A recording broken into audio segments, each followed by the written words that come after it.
काय माझी मानव मानव संताशी रंगवू चित्ताशी आपुलिया त्यांच्या कृपाने कथेचा रस्ता बाबाजी सद्गुरु दास तिला भगवान प्रभू रामचंद्रांचे चरणी नमस्कार. ग्रामदैवत बजरंगबली हनुमानजींच्या चरणी नमस्कार. तुम्हा सर्व श्रोते माय बापांचे चरणी नमस्कार. एक परिहार म्हणून एक वाक्य बोलून आपल्याशी वेगळं बोलतो. आमच्या देशामध्ये बायकाच्या नावाने थडगे बांधणारे काही होऊन गेले. कुणी आग्र्याला बांधलं असेल, कुणी औरंगाबादला बांधलं असेल, पण आईच्या स्वप्नाची इमारत बांधणारा एकच वाघ होऊन गेला. त्याचं नाव आहे छत्रपती शिवाजी महाराज. आणि त्यांची जयंती सतत सगळीकडे चालू आहे. त्या शिवाजी महाराजांनाही विनम्र अभिवादन करून आपण कथेकडे बोलूया. हनुमानजींनी रामनामाचा बहुपकार केला. कोणतेही काम असो, देवाचं नाव घ्या, कामाला लागा, यश मिळते. सकल मंगल निधी असे विठ्ठलाचे नामाधी. मी थोडस विनोदाने पण तुमच्या खरंच कामाला येणार म्हणून एक वाक्य बोलून जात आहे का? तुम्ही घराच्या बाहेर कुठेही कामाला जात असाल तर घराच्या बाहेर जात असताना तुमच्या घरच्यांना तर कल्पना द्याच द्या, पण तुमच्या घरातल्या देवांना नमस्कार करून म्हणा, देवा मी चाललो आणि लवकरच माघारी येईल. कारण तुम्ही देवाचा निरोप घेऊन जर घराच्या बाहेर पडलो तर तुमच्या घरातले देव सुद्धा तुमची वाट बघत असतात. माझा स्वामी कबाई तुमच्यावर त्यांची नजर असते. पण गोड चुकलं की शेंडा चुकीचा निघतो. आम्ही देवाला विसरून चाललो, पण देवाला न विसरणाऱ्या लोकांना कधीच अपयश येत नाही. रामनामाचा बहुपकार केला आणि त्याचा परिणाम महादेवापर्यंत सगळ्या देव लोकांवरती झाला. काय काय होते ऐका. अकाळी प्रलयो कायसा सृष्टी प्रलय रुदरे निमटे दृष्टी इंद्रादिक पडले संकटे प्राण कंठी दाटले. इंद्रादिक देव लोकांना सुद्धा अडचण पडली, संकटात पडलेले. त्यांच्या नाकात जीव आला म्हणून देव लोक घाबरले. सृष्टी सगळी घाबरली. सृष्टी एकच नाही, तसे बऱ्याच आहेत. ब्रह्मांड एक नाही. दत्त महाराज अनंत ब्रह्मांड दयाचे. अनंत म्हणजे अनंत पृथ्वी आहेत. अनंत पृथ्वी आहेत म्हणजे अनंत पृथ्वीवर अनंत माणसं सुद्धा आहेत. आम्ही एका ब्रह्मांडातल्या कुठल्या तरी मंगळापर्यंत आता आमची नजर गेली आहे. पण असे अनंत ब्रह्मांड आहेत आणि तेवढ्या ब्रह्मांडामध्ये चौकड हादरा बसला. कडे खचले सागरी वृक्ष धर्माती गगनांतरी उड्डाण करता कपी केसरी सुरासुरी अकांत. उडी मारली आणि सूर असतील म्हणा, असुर असतील म्हणा, सगळ्या लोकांमध्ये अकांत तयार झाला. सप्त सागरा खळबळा धरा जाऊ बाहेर टाकला आकांत जीव माताचा कळा.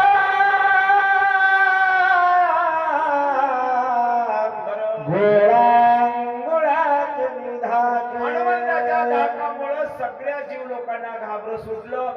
समुद्रातलं पाणी हवेमध्ये उडू लागलं. करून याला नाम समरण सवेग केले उठान न लागता लक्षण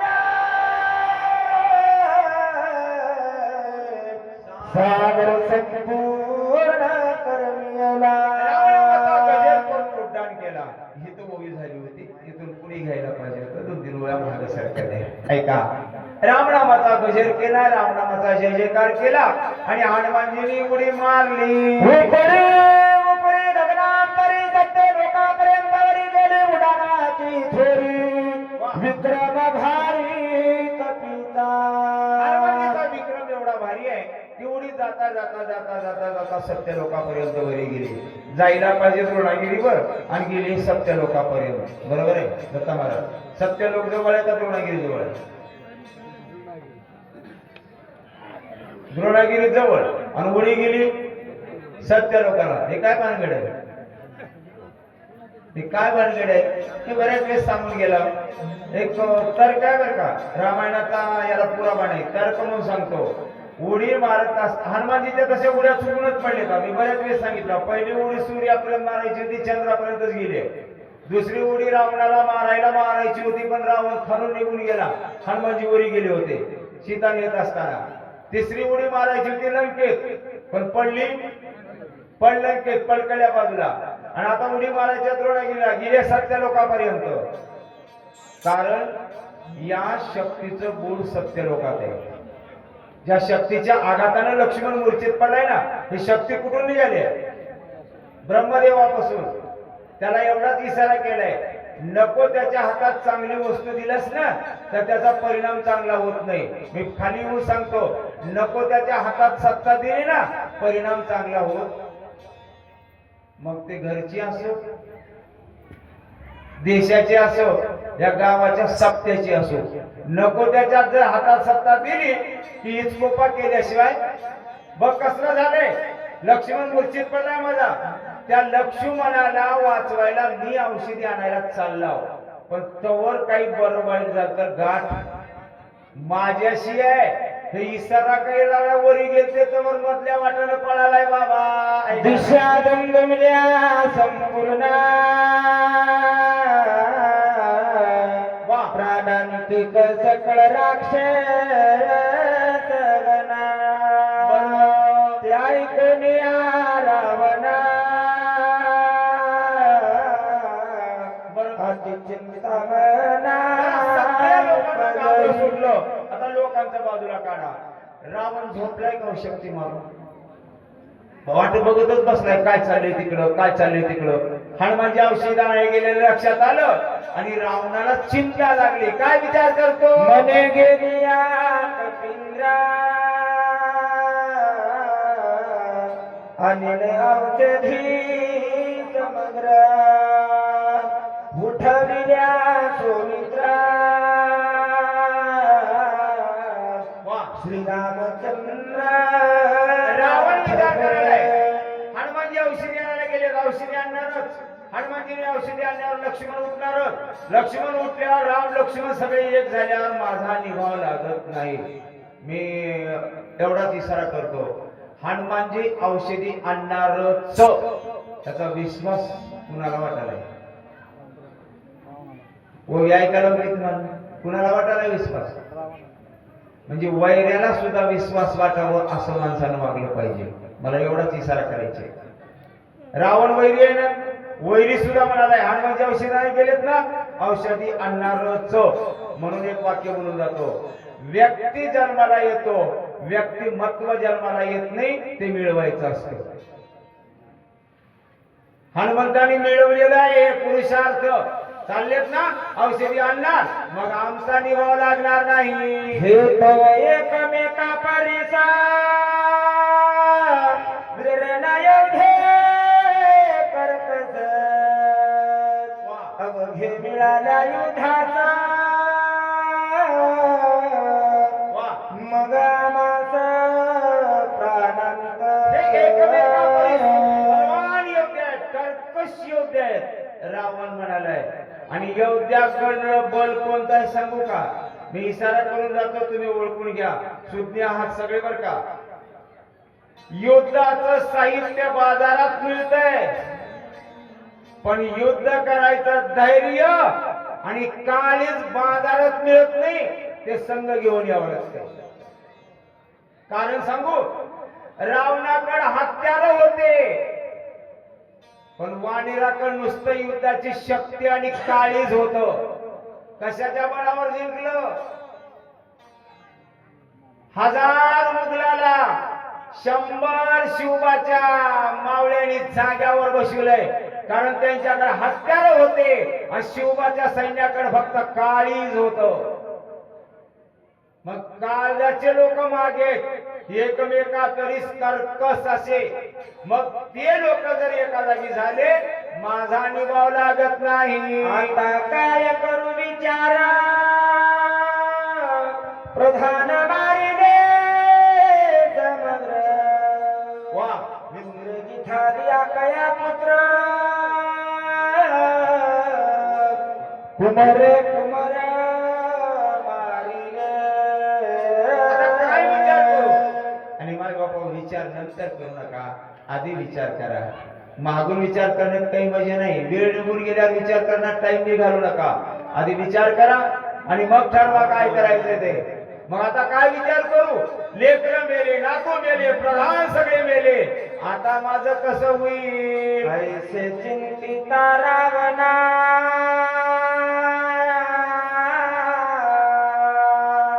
करू विसरला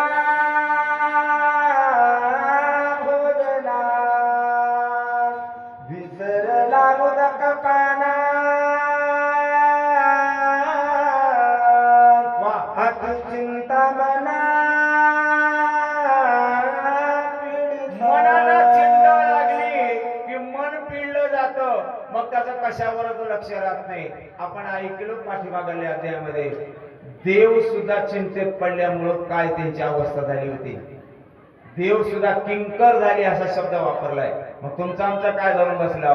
या चिंतेला जिंकणारा फक्त एकच वर्ग आहे.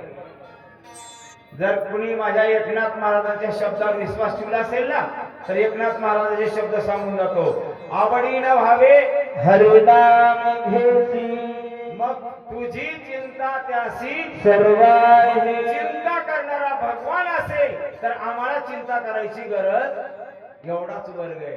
नाहीतर बाकीचे चिंतेनं कशी अवस्था होते, जशी रावणाची झाली आहे. कशी झाली आहे? निद्रा न लगे सेदसी वा करिता से उठी बैसी बरं. तब देखिले काळ नेमिसी मग चरणाशी लागला चिंता शरीरामध्ये संचरली की मग त्याला झोप येईना, भूक लागणार, मग उठणं बसणं हे त्याचं चालू होते. आणि तीच अवस्था रावणाची झाली. चारे मुखे सरपिळाला बाळ विकट विकळा खदिता नेत्रामुळा जैसे विंगाळ खदिराचे. पैसा करा नाही एवढ्यामध्ये तव देखील काळनेमिशी. मी देखील शब्दाला थोडस अंडरलाईन करून सांगतो. देखील शब्दाचे अर्थ वेगवेगळे ज्याच्या त्याच्या बुद्धीप्रमाणे काढा. देखील म्हणजे बघितलं, देखील म्हणजे काळनेमीकडे गेला, देखील म्हणजे काळनेमी त्याच्या घरला. काय झालंय नेमकं त्याच्याशी देणं घेणं नाही, पण काळनेमी त्याच्या पुढे उभा राहिला. त्याचे अवतार कसला होता? 4 तोंडाचा. कसला कसला? जिव्हामुखी संसामिता दीर्घचारी हातके सरीळ कठीण देता उभे दिसता सुळगैसे. डोक्यावरले केस आम्ही आमच्याकडे त्याला सायाळ म्हणतात, तुमच्याकडे साळसूद म्हणतात. त्या साळसूदच्या अंगावर राहतात बघा, सुळासारखे म्हणले तसल्या केसाचा काळनेमी. असे तिकट दाडाचारी मुख सवार पर्वताधारी खापरायचा काळा शरीरी मुखे चारी 4 तोंडाचा आणि खापरासारखा काळा शब्द वापरलाय. मी तेवढ्यावर भर देतो बरं का. ऐका, खापरासारखा का शब्द वापरलाय त्याचं कारण सांगतो. काही माणसं बघायला वरून काळी असतील पण मधून गोरी असतात. काही माणसं वरून गोरी असतील मधून काळे असतात. पण काही माणसं असे आहेत वरून बी काळे आणि मधून बी.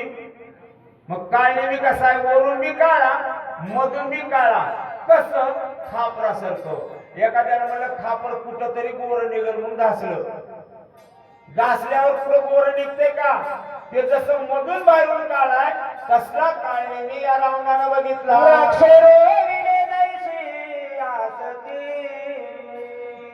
तैसे हात पाय दिसती भिंगुळवाणी शरीरा कृती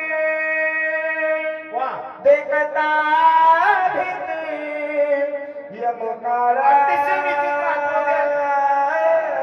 जासूर रूपाचं एखादे मोठं झाड असावं असं शरीर आहे आणि एमानी व्यावं काळाने व्यावं असल्या काळनीला रावणानं बघितलं. भयान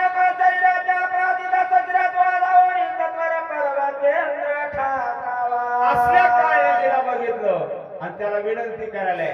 हनुमानजी औषधी आणायला गेले, तुला विघ्न करायला जावं लागणार. आदी सकळ समुद्र कोसळी का समुद्र लंबोनी आदी समुद्र पर्वते त्याला सागराच्या पलकड्या बाजूला सरळ सांगतो, हिमालयाच्या पायथ्याला तुला जायचं.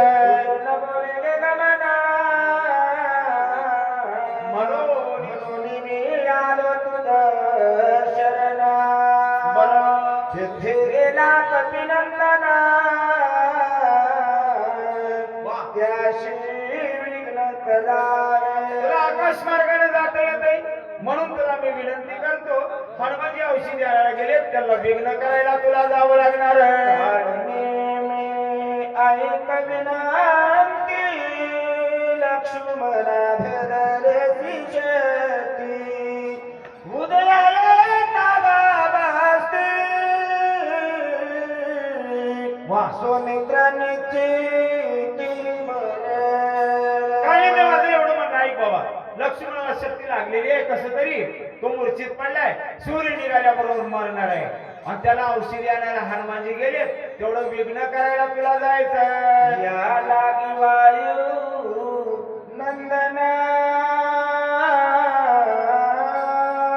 करोनी सवेगा उठान दिव्य औषधी आणुना सगळे लक्ष्मण उठवी. म्हणून औषधी आणण्यासाठी हनुमानजी गेले, लवकर जातील, औषधी आणतील, लक्ष्मणाला उठवतील, आणि सगळे एक झाल्यावर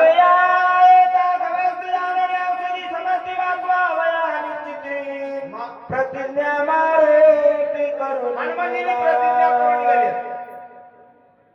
देवाची प्रतिज्ञा कडला जाईल नाही तर नाही जाईल, पण संतांची प्रतिज्ञा कडला जाते. मग एका संतांनी केलेल्या प्रतिज्ञेला थोडं मनामध्ये गाठ मारून बांधताव का म्हणाला. मी प्रतिज्ञा सांगतो, आधी प्रतिज्ञा केलेलं तर नंतर सांगतो, पण कशासाठी केली आहे तेवढा आधी इशारा करतो.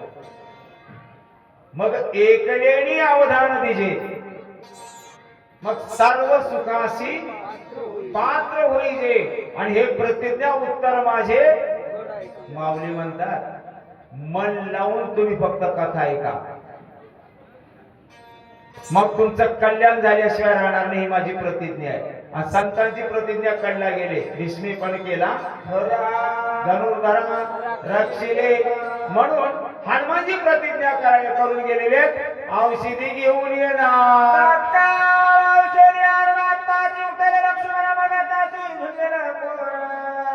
राम लक्ष्मण हनुमानजी औषधी आणणार, औषधी आणले की लक्ष्मण उठणार, मग राम लक्ष्मण एक झाले की माझा काटा निघणार.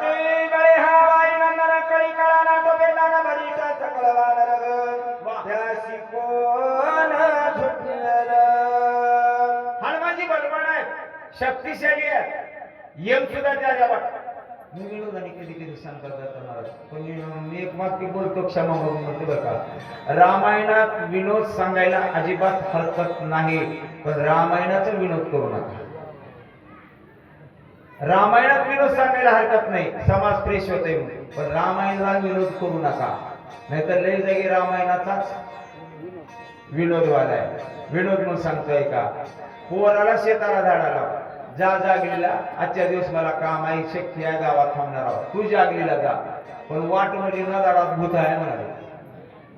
आता भूत आहे म्हणून सांगितल्यावर लेकरू शेताला गेल्यावर कंडा जाते का? जाईना. तसं यानं म्हणालाय, हनुमानजी असले बलवान आहेत, येव सुद्धा त्याच्या वाट जाईना, आणि तुला त्याच्या सगळं विघ्न करायला जायचंय, म्हणजे भूत आहे म्हणल्यासारखं काही काही काय बरोबर भीती दाखवायला का नाही. एवढा बलवान हनुमान, त्याला कुणालाही आठपणा, आणि त्याला विघ्न कराय तुला जायचं. ते करोनी ब्रह्मशक्ती आकळीला हे उर्मिलापती बरं कार्य साधावे हातो हाते उदया बसती न येता. कसं तरी मी कप्तानी लक्ष्मणाला शक्ती मारली आहे, आणि लक्ष्मणालाच मारली आहे, विभीषणाला नाही बरं का. सहाव्या अध्यायामध्ये बिभीषण घेतलाय. का घेतलाय त्याच्या पाठीमाग खूप मोठी पार्श्वभूमिका आहे. सहाव्या अध्यायातच म्हणले फक्त आधी बिभीषण मारू आणि मग बघू म्हणून बिभीषणाच्या अंगावर टाकले. पण शक्तीने लागलेला अध्याय काढून बघा. आधी लक्ष्मण मारू आणि मग बिभीषणाचं बघू म्हणून लक्ष्मणाच्या अंगावर टाकले. इथं काळनिमिला रामायण सांगते, तिथे बी म्हणतात हृदय सौमित्राचे लक्ष्मण शक्ती जाण हानी तली, कुणाच्या अंगावर टाकले खरी. सहाव्यातच का बिभीषण आलंय. त्याच्या माग खूप मोठी हे आहे, भूमिका आहे. मी काय ते आता सहावा बसायनी सांगायला, ती आज सांगायच्या दिवशी सांगत. इथं एक सांगतो, कप्तानी शक्ती मारली आहे. दिवस निघेपर्यंत लक्ष्मण काही मारणार नाही, पण दिवस निघाल्याबरोबर तो नक्की मारणार. संग्राम रते सदा पूर्णा वारंगाचल मनती मनुना हिरवी द्रोणादी जाना नाम विधान विख्यात. चंद्राच्या अमृतापासून त्याच्यामध्ये अमृत तयार होतं असं त्या औषधी आहेत, म्हणून त्याला चंद्रांचल असंही नाव आहे. एरवी त्याला द्रोणादी पर्वत म्हणतात. तिथं हनुमानजी गेले. रूपाले चंद्रामृता अमृत संजीवनी त्याशी म्हणता औषध आयुष्यानंता पर्वती समस्त व्रतती. चंद्रामृत रूपाला आलेला आहे आणि त्याच्यापासून त्या औषधीमध्ये अमृत तयार होते. अशा त्या औषधी आहेत. पण एक वापरलेला शब्द थोडं त्याच्यावर भर देतो. ऐशा औषधी समस्त तये स्थानी वर्तती. वर्तती शब्दाचा अर्थ आहे फिरतात. वर्तती शब्दाचा अर्थ आहे फिरतात. मग हनुमंताला औषधी बघायला सुरू केल्यावर काय केले? फिरल्या का नाही? फारभर पूर्वेकडे दिसल्या, फारभर पश्चिमेकडे दिसल्या, किंवा दक्षिणेला दिसल्या, किंवा उत्तरेला दिसल्या. या जगामध्ये ईश्वराची माया आहे. अशा काही औषधी आहेत ती काही क्षण एका जागी राहतात, एरवी एका जागी राहत नाही. मी एक मिनिट तुमचा क्षमा मागून घेतो. आमच्या इथं मंदिराच्या कामाला एक गणेशवाडीचा माणूस आला होता. थोडा तो सर्व बाजूने काहीतरी हे करणार होता बरं का, वैद्यासारखा होता. शिरूरला एका दिवशी मी त्यानं चाललो होतो. शिरूरच्या माळाच्या पोटाला गेलो. त्यानं उभारलं आणि इकडं तिकडं बघितलं आणि पळत पळत पळत गेलं आणि एका जागी उभारलं, चौकून असं रेग वळलं आणि मधात आपण उभारलं. आणि मला म्हणलं, नामदेव तेवढं जाऊन एक टिकाव खोरं घेऊन या बरं. म्हणलं काय भानगड आहे? एवढं सांगितलेलं करा. मी घरी गेलो. मी प्रत्यक्ष बघितलेलं सांगायला. मी घरी गेलो, टिकाव खोरं घेऊन एक माणूस घेऊन आलो. त्यानं तिथंच उभारलं होतं त्या रेगाच्या जागेत. उन्हाळ्याचे दिवस होते, उन्हात उभारलं होतं. मग मी आल्यावर त्यानं काहीच केलं नाही. इथं खंदायला सुरू करा म्हणलं. खणलं आणि खणल्यावर त्याच्या हाताला एक एवढा गड्डा लागला. ते कशाचा होता, कशाला उपयोगी होता मला माहित नाही, पण गड्डा बाहेर निघाला. मग गड्डा निघाल्यावर त्यानं गड्डा घेऊन गेलो. पण मी त्याला विचारलं, बाबा तिथं गड्डा होता का नाही? मग निवांत जाऊन आणला तरी कुठे चालला होता का? निवांत आणला तरी चालला असतं, एवढं उन्हात तो का उभारला? त्यानं मला उत्तर दिलं, मी इथून हल्ला असतो तर माझ्या हाताला गड्डा आला नसता. कारण हे फिरत्या औषधी आहेत आणि तसल्या औषधी त्या पर्वतावर आहेत असं काळनिमीला रावण म्हणू लागला. गेला कपिनंदन बहुमाया करुणी आपण बरं त्याशी करावे विघ्न सुरवेद वागवान. तिथं हनुमानजी औषधाला गेले, काही विघ्न कर, पण दिवस निघेपर्यंत फक्त आजची रात्र त्याला अडकावून ठेव. मायेचे लक्षात भारी वरकरावरणा सर्वांनी भस्मोदळन असाधारण रुचिवेश. काय बी माया कर, पण एक सांगतो, अवतार बदलून जा. मी क्षमा मागून बोलतो बरं का. जगाला फसवायला सगळ्यात अवतार चांगला कोणता असेल तर महाराजाचा आहे. महाराज हो महाराज हो. कारण महाराज म्हणले की लोकांची श्रद्धा तयार होते आणि त्या श्रद्धेचा दुरुपयोग नेमक्या लोकांनी केला आणि त्याची बदनामी सगळ्याला भोगायची पाळी. सगळेच महाराज वाईट नाहीत, पण एकाने केले की चांगलं बी एकाचं 10 जणाला येते आणि वंगळ बी एकाचं 10 जणाला येते. प्रमाण बी आहे का, एकाच्या कैवाडे आणि उभवी अनेकाची कोडे. तसं महाराज हो भगवान येस आणि जाऊन तू त्या पर्वताच्या पायथ्याला धरोनी पूर्ण करावाश्रम निर्माणा गोवावया कपी नंदन मायापन साधूचा वेश धर, तिथं आश्रम तयार कर आणि हनुमंताला अडकावायचा प्रयत्न कर. फळे सचितळा सुंदर वृक्ष सुप्रेमळा आपण धरावे अति सुशील गोळा मूळ विगुंतावया. परत ओळीवर भर देतोय का. तिथं पाणी असावं, झाड असावे आणि झाडाला पिकलेली फळं असावे. फळं असावे म्हणाले तर फळं तू हो म्हणाले. ओबी नीट आहे का बरं का. मी रामायण जे आहेत ते मांडण्याचा प्रयत्न करतो तुमच्याकडून माझ्या बुद्धीप्रमाणे. आपण धरावे म्हणजे फळ आहेत का ह्यानं व्हायचे. मला वाटलं तर तुम्ही अजून एकदा ऐका. आपण धरावे म्हणजे झाड बी तूच हो, झाडाला लागलेले फळ बी तूच हो आणि फळाला पिकल्याला बी रूप आणायचे ते तूच हो आणि हनुमंताला तिथं अडकावून ठेव. निष्ठा दावावी ब्रह्मज्ञान कथेशिवर नावा रघुनंदना तेने त्यासी सुख गहन कपिनंदना. आता ऐका मंडळी, सरळ ओळीचा अर्थ सांगतो, मग एक संकेत सांगणार आहोत तुम्ही, नंतर संकेत ऐका. आधी ओळीचा अर्थ ऐका. निष्ठा दावावी ब्रह्मज्ञान, फक्त ब्रह्मज्ञानाच्या गोष्टी कर. रामायणामध्ये ब्रह्मज्ञानाच्याच गोष्टी करा. भक्ती ज्ञाना विरहित इतरा गोष्टी न कराव्या. प्रेम बरे वैराग्याच्या युक्ती विरवाव्या. जेणेकरून हृदयी मूर्ती ठसावे श्रीहरीची ऐशी कीर्तन मर्यादा आहे संतांच्या. म्हणून निष्ठा दावावी ब्रह्मज्ञान कथेशी वर्णावा रघुनंदन. रामाची कथा सांग.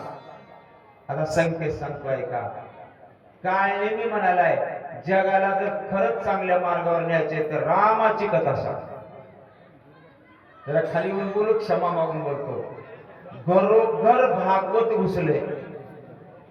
भागवत घरोघर घरात घुसण्यापेक्षा रामायण ज्या दिवशी घराघरामध्ये घुसेल त्या दिवशी कोर्टाची कचेरीची गरजच वाचणार नाही, असं माझं ठाम मत आहे. तुम्हाला काय वाटते तुमचं तुम्ही ठरवा. कारण घराघरात भागवत घुसले आणि भागवतानं देशाचं वाटोळा म्हणजे ह्या भागवतांना गेला तुम्ही लावलेल्या ते घरात नाही घुसायला पाहिजे. ते घरामध्ये घुसलं की घरात घर राहणार. मग घरात घर ठेवायचं तरी एकच काम कर, कथेशी वर्णावा रघुनंदन रामाची कथा सांग, म्हणजे तुझं काम करायला जाईल. करावे हनुमंता सांगावी राम कथा. जेने गुंदी पडे कपिनाथा ते सर्व आतिथ्य करावं हनुमंता. कारण भारतात चाललंय तिसरी परंपरा राख. आमच्या देशाची परंपरा आहे अतिथी. मग देवासारखं त्याची पूजा कर आणि हनुमंताला तू अडकावून ठेव.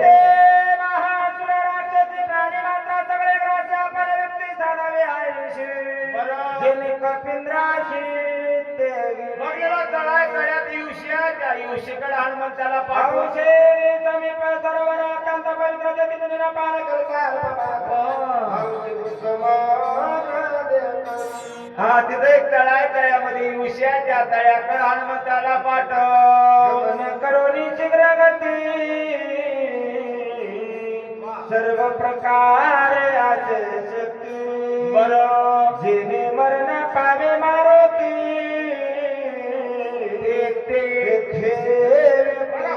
लवकर जा. काय करायचंय ते कर, कारण एक म्हण आहे संसारात, बांधलेली भाकर आणि सांगितलेली गोष्ट कडेला जात. मग जे जे वाटत घडल त्या प्रसंगाप्रमाणे कर. सांगो कपटागती तू केवळ कपटाकृती त्याचे माझी काय युक्ती सर्वता मारुती मारावा. पण मी कपट करायला सांगायची काय गरज आहे? तुझा खानदानी धंदा आहे कपट करणं, मग जमल ते कर, पण हनुमंताला मार. मरण पावल्या हनुमंत कैसे निवाजे मरण पावल्या रघुनाथ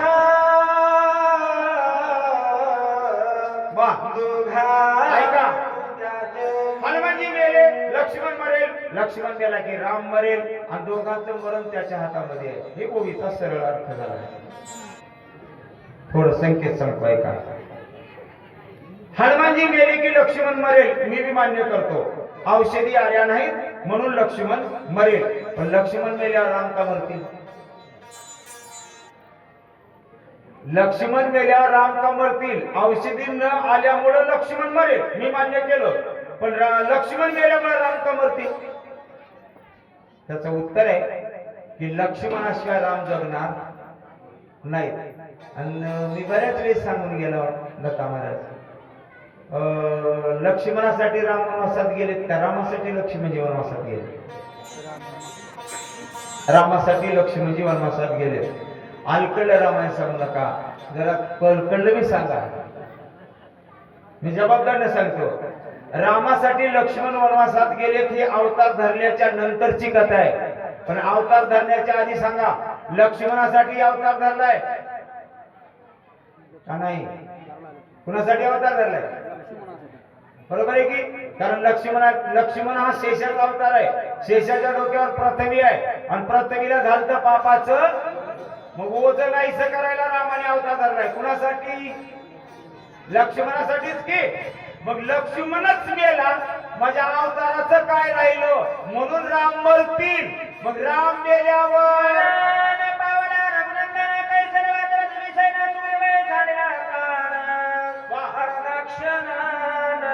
राम लक्ष्मण गेल्या, सुग्रीव मरेल, वानेर मरतील, सगळी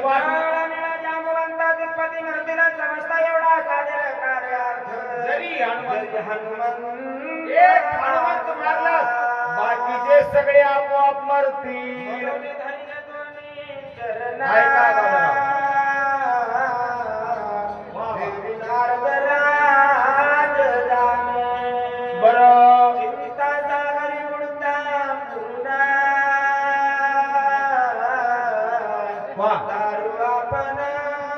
एवढं बोलल्या आणि वरून म्हणालाय, म्हणून धरले दोन्ही चरण. रावण पाया पडालाय काढलेलीच्या. मंडळी, पाया पडणं कमीपणाचं नाही, मोठेपणाचं आहे. पाया पडणं वाईट नाही, पण नको त्याच्या पाया पडायची येळ आली म्हणून पाया पडणं चुकीचं आहे, वाईट आहे. तुम्ही माना न माना, पाया पडणं कमीपणाचं नाही, पण नको त्याच्या पाया पडायची येळ येणं कमीपणाचं आहे. रावण मालक आहे, तो शेवटी एक प्रजा आहे, आणि त्याच्या पाया पडालाय, आणि वरून म्हणालाय फुकट करून घेईना अर्ध राज्य. आता देईल सोडून द्या, पण मी एक विनोद वाचला होता, त्याच्यातलं मर्म काढून घ्या बरं का.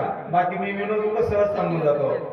हिटलर नावाचा एक राजा होऊन गेलाय, नाव ऐकून असतात सगळे. हिटलर, एका दिवशी हिटलर सभेमध्ये आला होता, पण येत असताना त्याने एक काकामध्ये कोंबडं आणलं होतं, कोंबडं, आणि त्या कोंबड्याची असे पंख उपसत आला होता. एक संपलं की एक उपसायचं, एक संपलं की एक उपसायचं. लोक सगळे बघाले काय भानगड आहे, काय भानगड आहे. ते पंख उघडत असताना कोंबड्याला त्रास होत असेल का नाही? ते त्रास सहन होण्या गेले की ते कोंबडं काकलुतीनं सुटायचं, त्याच्यापासून दूर व्हायचा प्रयत्न करायला. शेवट त्यानं सभेमध्ये पर्यंत त्याचे सगळे पंख उपडून टाकले, फक्त लालभूर शरीर राहिलं होतं. आणि सभेमध्ये येऊन बसल्यावर लोक म्हणतात हे काय भानगड असेल. सभेत बसल्यावर मग त्यानं त्या कोंबड्याच्या पुढे मुठीमध्ये मुठभर दाणे धरले आणि दाणे धरले की ते कोंबड ते टुचूर दाणे इथून त्याच्या मांडीवर ठेवले. पण बघल्याला जायला गेले.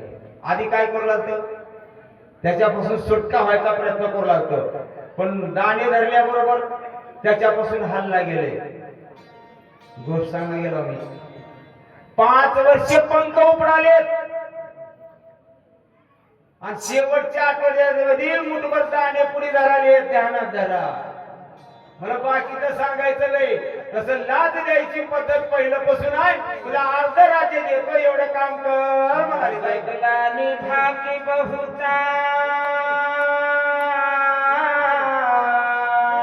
वा पुढे चरणावरी मागुता बरं मज होत ते प्राणांतावस्था जीवदान जीवदाता एवढं बोलला. पुन्हा पुन्हा पाया पडालाय. आता माझा जीव तुझ्या हातामध्ये आहे. ऐसे ऐकता ती उतरत सकला राक्षस विरलवाई खुदरा गुधर. कपट प्रकार एवढं बोलल्यावर भगावर काळणी विचारात यामध्ये तत्समण्या दचकाच बसला आणि काळणी मी म्हणालाय मनात कपट प्रकार भला नव्हे असं म्हणालाय. ऐका का पुस्तकातलं वाचून म्हणालाय का अनुभवी म्हणालाय. काळणी मी पुस्तकातलं वाचून म्हणालाय का अनुभव घेऊन म्हणालाय. जन्मभर काय केले त्यानं कपटच की. मग अनुभव घेऊन सांगितलेल्याची किंमत वेगळी आणि अनुभवाशिवाय बोलणाऱ्याची किंमत. हे विनोदानी वाक्य वापरतो त्याचं मर्म जाणून घ्या. ज्ञानाने शिक्षणाने शब्द कळतात, अनुभवाने अर्थ कळतो. जरा बोलूच नाही पण क्षमा मागून एक वाक्य बोलून जातो. ज्यानं स्वतः गरिबी अनुभवली आहे त्यानंच गरिबीचा नाश केला तर केरळ. ज्यांनी चमच्या सोन्याच्या चमच्यानी भाकरी खाल्ली ते घोषणात देऊन मारावं लागलं. तुमच्याकडे काही देणार कारण त्यांना गरिबीचा अनुभव. मग अनुभव महत्वाचा आहे का नाही. मग अनुभव आहे मला. कपट केल्यानं कुणाचं बरं झालं नाही काय नेहमी विचार करू लागला. कपट करता हिरण्यकश्यपू खंड विखंड केली बाबुआ. वा. तिथे आमचा कोण प्रताप रुद्र रूप जिंकावया. हे कोण कुणाला बोलले. कथा ऐकत असताना मी वास्तविकता सांगतो. कोण बोलाले कुणाला बोलाले हे तुम्ही ध्यानात ठेवायचं. काय बोलाले मी सांगणार. म्हणजे कोण बोलाले काळनेमी कुणाला आपल्या आपल्या. मग काळनेमी सारखे राक्षस जर आपल्याला मनाला बोलत असतील तर तुम्ही तर माणसा कधी मनाला बोलाला का नाही विचारावा. मनाला बोलत जा तुला जन्मा येऊनी काय केले आणि मुद्दलची. मग काळनेमी म्हणाला आपल्या मनाला हिरण्यकशिपूने कपट करायला गेलं प्रल्हादाला मारण्यासाठी. त्याला शेवटी देवाने तेवढ्या वरातून चिरून मारलं. तसल्या मोठ्याचं कसं झालंय माझं कसं होईल. साधिल्या मरेंद्र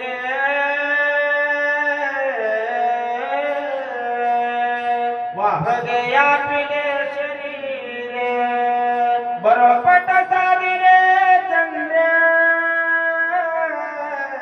क्षयरोग थोरया हे सगळ्यांना माहितीतले दृष्टांत आहेत. मी ह्याला वाढवीत नाही कधी बी बरं का. उगा 5 मिनिट काढायची गरज नाही. सगळ्याला माहितीतले. इंद्रांना अहिलेला छळायला गेलो त्याच्या अंगावर हातार बघ पडले. सहस्त्रनयन झाला. चंद्राने गुरुपत्नीचा विनाश केला म्हणा छळायला गेलं. त्याच्या तोंडावर काळ झाले अजून निघालं नाही. हे तुम्हाला माहिती आहे. काय इंद्रा पडले बघ चंद्र झाला काळा. नारद चुकला चाळा भजनाचा. मी त्याच्यावर विस्तार देणार नाही. मी काय म्हणाला थोड बारीक आहे का. माणसाचे कपडे घाण झाले तर चालतील त्याला धुता येतंय पण एकदा आचरणाला डाग लागला माय बापू पुन्हा निघणार बरा मरेपर्यंत. आचरणाला डाग एकदा लागला केवढ्या बी मोठ्यानं जवळ घेऊ द्या, निघणा म्हणाला. चंद्राच्या आचरणाला डाग लागला त्याच्या तोंडाला, महादेवानी कपाळावर धारण केलं पण डाग निघाला. आणि डागेल चंद्र कुठतरी माझ्या माऊलीला खटकत होता, म्हणून ईश्वराकडे मागणीच मागितली आहे, देवा मला चंद्र पाहिजे पण हा चंद्र नाही, चंद्र मेजे हे लांछन लागलेला चंद्र आहे, मला आलांछन चंद्र पाहिजे. आणि आलांछन चंद्र म्हणजे चलते बोलते सांगतायत असं त्या पसायदानाच्या ओळीचा अर्थ निघतो. बरोबर आहे. चंद्राला डाग लागला ना, निघाला का? मग तसल्या मोठ्याचं तसं झालंय, माझं कसं होईल? जेवून घर गेले आयुष्य मांडले तस्त्राने बरं सांडूने हस्त पाद छेदने शेकी प्राणी मला सगळ्यांना माहिती शस्त्रार्जुन नावाचा राजा, त्याला बुकी दिलं म्हणून जीव घालायला सैन्य असावं, त्यामध्ये अग्नी ऋषीने कामधेनू आणून जीव घातलं. आणि घरला जाता ह्यानं म्हणाला असल्या बस याच्या घरी कामधेनू काय करायचे, आपण घेऊन जाऊ. खाऊन पिऊन घर गेले ऐशी मानले. परिणाम त्याला परशुरामाने 1000 हात तोडून मारले. तसल्या मोठ्याचं तसं झालंय माझं. रावणे दाना दुनिया राज चिन्ह भीक मागो गेला पण सीते कोरान दे रावण बघा, सीतेचा दारामध्ये गोसाई होऊन गेला. माय बापू स्वाभिमानानं बोलतो मी. अभिमान नसावा बी आणि अभिमान असावा बी. अभिमान सोडल्यावर मग तुम्ही जगू बी शकणार. अभिमान असावा बी आणि अभिमान म्हणजे असावा तिथं असावा आणि नको तिथं नसावा. ऐका, स्वाभिमानानं गोष्ट बोलतो. रावण गोसाई होऊन सीतेच्या दारात गेला आणि भिक्षा मागायला लागला. सीते कोरांना देई माते, माय मला भिक्षा वाढ. माय बापू स्वाभिमानानं बोलू का? जोपर्यंत रावणाच्या अंगावर भगव होत तोपर्यंत सीता माय दिसली आहे. माय ही भगव्याची ताकद आहे, म्हणून माझ्या शिवबानी भगवा उचलला. परत सांगू का? सूर्याचा उदय होते वेळेस सुद्धा सगळं भगवच होतंय आणि अस्त होते वेळेस सुद्धा निसर्ग सुद्धा भगवा होतो. ही भगव्याची ताकद आहे. सकाळी भगव होते का नाही आधी? म्हणून त्याला म्हणतात काय फुटलं? तांबड तांबड भगव. आणि मावळलं तरी बी भगवून मावळत आहे. कारण ज्याच्या अंगावर खरं भगवा आहे, जरा पुढे जाऊन सांगू का? ज्याचं चित्त भगवा झालंय त्याला जगातल्या बाया माय दिसतात. म्हणून माय म्हणून भीक मागितलं आणि वाणाय आल्यावर भगव टाकून दिलं. रावण झाला. रावण झाल्यावर काय म्हणतो? माता माने जियसी भोगू पाये तियसी कपट मिळविले थोडीशी सपुत्र सेनेशी मारविले.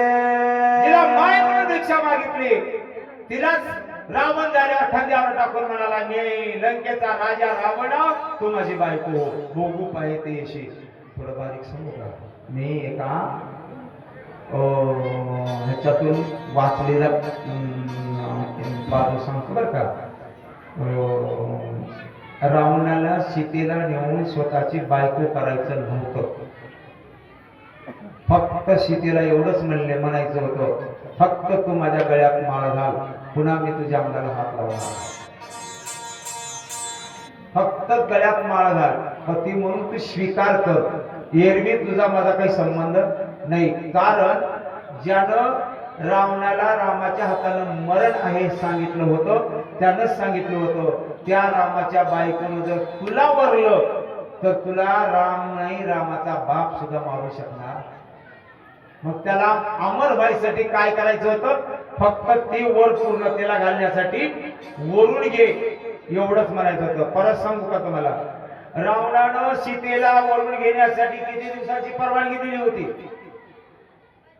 एवढ्या दिवसात तू मला वरून घे, एवढी दिवस वाट बघन, आणि एवढ्या दिवसापर्यंत तू जर माझ्या गळ्यात माळा घालला गेली तर दुसऱ्या दिवशी खांडोळी करून खाईन म्हणलं होतं. किती दिवसाची अट ठेवली होती? 1 वर्षाची अट आहे. 1 वर्षाची. 1 वर्षाची. कारण 1 वर्षापासून तुझा राम आला, तू जर मला वरना गेलीस तर तुझा राम येणार आणि तुला नक्की सोडवून नेणार, जर देव असेल तर. आणि 1 वर्ष जर राम तुला सोडवायला नाही आला तर तुझा राम देव नव, मग तू देवी नाहीस, मग तुला मला ठेवायची गरज. म्हणून 1 वर्षाची अट आहे. म्हणून चल माझ्या घरला, बायको हो म्हणला. आता इथं सांगतो, माता म्हणे जीएसी आणि भोगू पाये, त्याचा परिणाम याच्या घरात नातवा सहित सगळे गेलेत. माझं कसं होईल? तराची गती काय कपटे नाडिले देवासी. बरं विसरत सांडून मनसी सरधी केशी बाकीचं जाऊ द्या. हे देव, हे विष्णू बळीच्या दारात कपट करायला गेला. सगळं विचारतो तुम्हाला, मला खरं सांगा, 100वा यज्ञ बळीचा चालू आहे. यज्ञ करणाऱ्या माणसाला देवाने मदत करावं का विघ्न करायचं? काय मत आहे तुमचं? ज्याने यज्ञ मांडलाय, बळीराजानं वाईट काम केले का? अहो आता सुद्धा आम्ही म्हणतो बळीचं राज्य येऊ दे, असला राजा आहे, मग चांगल्या कामाला मदत करावं का विघ्न करायचं? पण चितविलं ना पुढं इंद्रानं, काही बी करा पण त्याचा यज्ञ खंडित करा. म्हणून त्याला छळायला गेले, कपट धरून मनात धरून. त्याचा परिणाम काय झाला? आपण हो नियारंक बळीसी मागो लागला भिक तेने पार केला देखा पुराणे असं के बोलती. ब्रह्मांडाचा नायक भगवान पण भिकारी झाले आणि बळीच्या दारामध्ये जाऊन 3 पादाची भूमी. आता सगळं तुम्हाला माहिती आहे बरं का. शेवटी बळीराजाने त्याला दारात उभा केलं. राखे दारवंटा, बळीचा दार राखायची येळ कपटामुळं देवावर आल्या. माझं कसं होईल? बोला पंढरी कवरदा हरी विठ्ठल श्री ज्ञानदेव. यानंतर वाचन म्हणून